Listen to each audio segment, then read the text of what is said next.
उत्पन्ना एकादशी। उत्पन्ना एकादशी का हिंदू धर्म में विशेष महत्व है। पौराणिक मान्यताओं के अनुसार इसी दिन एकादशी माता का जन्म हुआ था, इसलिए इसे उत्पन्ना एकादशी के नाम से जाना जाता है। देवी एकादशी को सृष्टि के पालनहार श्री हरि विष्णु की ही शक्ति माना जाता है। कहते हैं कि इस दिन मां एकादशी ने उत्पन्न होकर अति बलशाली और अत्याचारी राक्षस मूर्ख का वध किया था। इस दिन स्वयं भगवान विष्णु ने माता एकादशी को आशीर्वाद देते हुए इस व्रत को पूजनीय बताया था। माना जाता है कि इस एकादशी के व्रत के प्रभाव से सभी पापों का नाश हो जाता है।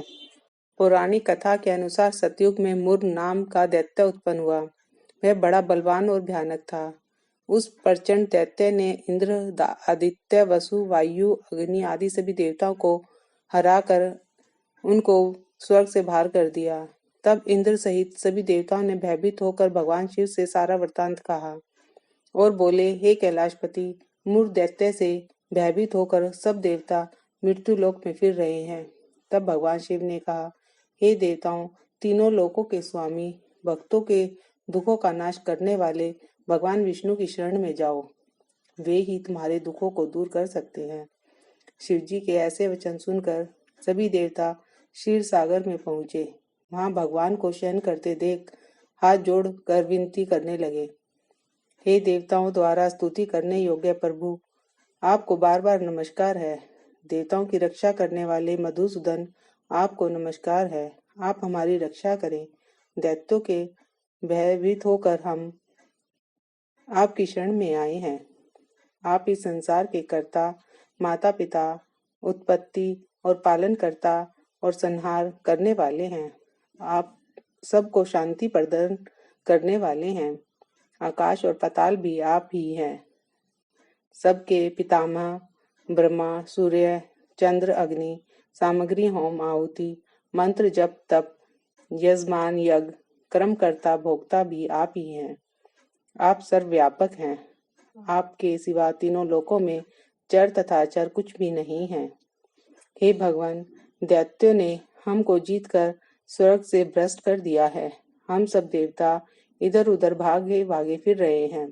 आप उन दैत्यों से हम सबकी रक्षा करें। इंद्र के ऐसे वचन सुनकर भगवान विष्णु कहने लगे, हे इंद्र, ऐसा मायावी दैत्य कौन है जिसने सब देवताओं को जीत लिया है? उसका नाम क्या है? उसमें कितना बल है? किसके आश्रय में है? उसका स्थान कहाँ है? यह सब मुझसे कहो। भगवान के ऐसे वचन सुनकर इंद्र बोले, भगवान, प्राचीन समय में एक नाड़ी संग नामक राक्षस था। उसके महापराक्रमी और लोक विख्यात मुर नाम का एक पुत्र हुआ। उसकी चंद्रावती नाम की नगरी है। उसी ने सब देवताओं को स्वर्ग से निकालकर वहां अपना अधिकार जमा लिया है।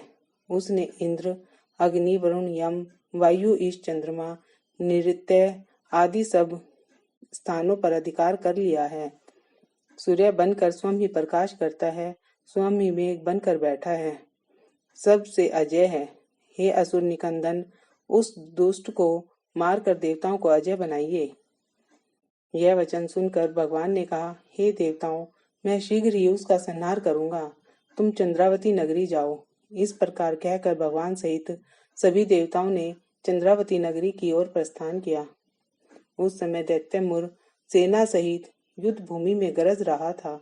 उसकी भयानक गर्जना सुनकर सभी देवता भय के मारे चारों दिशाओं में भागने लगे। जब स्वयं भगवान रणभूमि में आए तो दैत्य उन पर भी अस्त्र शस्त्र आयुध लेकर दौड़े। भगवान ने उन्हें सर्प के समान अपने बाणों से बीन डाला। बहुत से दैत्य मारे गए, केवल मुर बचा रहा। वह इधर उधर भागने लगा, भगवान के साथ युद्ध करता रहा। भगवान जो भी तीक्ष्ण बाण चलाते, वह उसके लिए पुष्प सिद्ध हो जाते। उसका शरीर छिन्न भिन्न हो गया, किंतु वह लगातार युद्ध करता रहा। युद्ध कई वर्षों तक चलता रहा, किंतु मुर नहीं मरा, न ही हारा। भगवान थक कर बद्रिका आश्रम चले गए। वहां हेमवती नामक सुंदर गुफा थी। उसमें विश्राम करने के लिए भगवान उसके अंदर प्रवेश कर गए। उसका एक ही द्वार था। भगवान विष्णु वहां योग निद्रा की गोद में सो गए। मुर भी पीछे पीछे आ गया और भगवान को सोया देखकर मारने के लिए दौड़ा। तभी भगवान के शरीर से एक कांतिमय रूप वाली देवी प्रकट हुई। देवी ने राक्षस मुर को ललकारा, युद्ध किया और उसे तत्काल ही मौत के घाट उतार दिया। श्री हरि जब योग निद्रा से उठे तो सब बातों को जानकर उस देवी से कहा कि आपका जन्म एकादशी के दिन हुआ है, अतः आप उत्पन्ना एकादशी के नाम से पूजित होंगी। आपके भक्त वही होंगे जो मेरे भक्त हैं।